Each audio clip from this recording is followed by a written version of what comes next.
Okay, I'm going to do a little brief advanced stats video on the NHL. So far, we've had 14 games this season as of this video being recorded, although by the time you watch it, we may have had the first full week of games. The season may have ended, whatever. But when I'm recording this, we've had the first 2 days worth of the NHL season of the 2018-2019 season.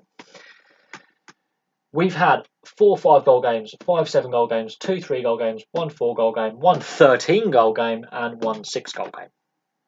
So there's been some high-scoring games so far. We've had 3 shutouts. Average goals per game as it currently stands is at 6. It is projected to hit roughly about 3 goals a game, which is up from last season, which was significantly up on seasons before. If we go back to pre-Vegas expansion, we're going back to 2014, 2015. So in this period, Vegas will be, there's rumours there's going to be a new team. Then, around here, Vegas is announced.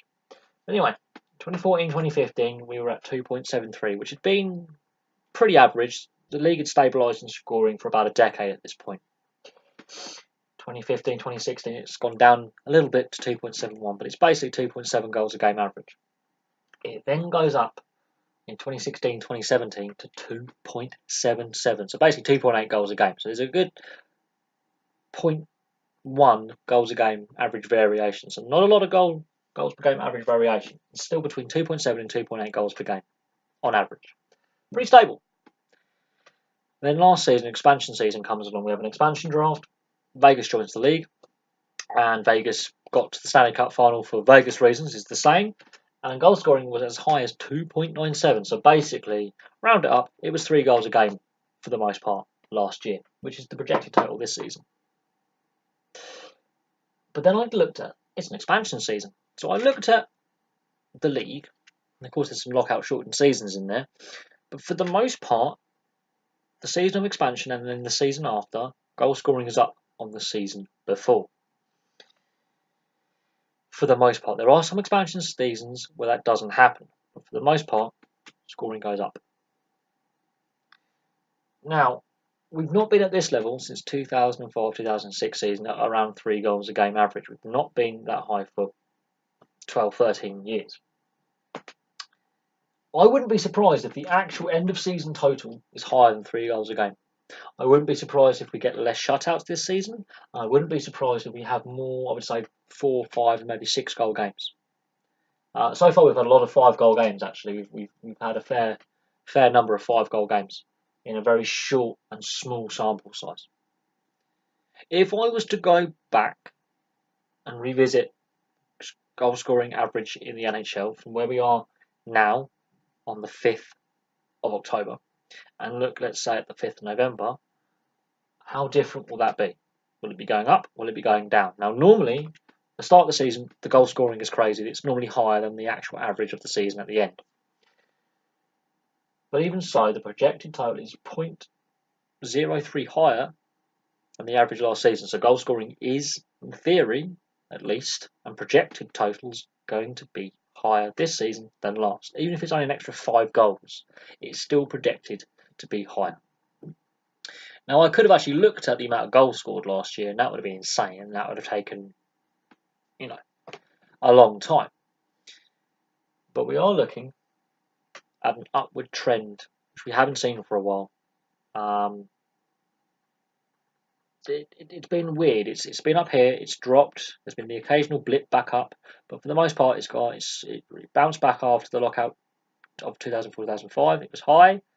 It was reasonably stable. Dropped a bit, bounced up a little bit, and then stabilised. Flat trajectory. And in the last couple of seasons, it's doing that. I would project it to keep going up. I wouldn't think that the season before expansion goal scoring average went up. It continued to go up. I would say it would keep going up for another couple of seasons. Seattle are joining soon. That means the talent pool will be further diluted. And people are saying, well, this is bad for hockey. It's making it more entertaining. Young players, because the league is getting younger as well, it's another thing to bear in mind, the league is younger. Young players that would normally, in previous seasons, not have been considered ready for the NHL, are getting NHL minutes sooner. Mistakes are going up. Rule changes have had an effect with more space for skilled players, with slashing being cracked down on last season for large periods, goalie interference being a questionable area. So we are seeing some interesting trends. I wouldn't be surprised if goal scoring actually goes above 3 goals a game this season, and actually is higher than 3 goals a game, somewhere in, let's say, 3.1 goals a game, and continues to rise. And when Seattle joins in a couple of years, we'll see what the goals per game average is at the end of their first season as well. For the most part, expansion has a positive effect on goals per game average. It actually normally goes up, but we shall see. Anyway, I'm going to leave that there. It's been a brief little advanced stats video, and we'll see what happens long term. We'll see if the trend of raising goal scoring average goes up, if goal scoring continues to rise, or will it regress? Something else we haven't considered. There were some regression seasons in the charts. There was at one point before the lockout it had dropped as low as 2.57, the dead puck era. So we saw goal scoring really high in the 80s, and then the 90s and the noughties it started to decline, and then by the turn of the 2000s it was really dropping off a cliff. The lockout happens, and then suddenly it's back up again at levels we hadn't seen since the early 90s. So it can fluctuate. From the looks of it, it's on the way up. Thank you very much for watching. I'll leave that there. Do you think goal scoring will be higher this season than last season?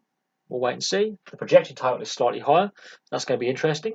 So I'll be waiting to hear your thoughts on that. Thank you very much for watching. Please like and subscribe. Place your thoughts below, and I'll have some more videos for you soon.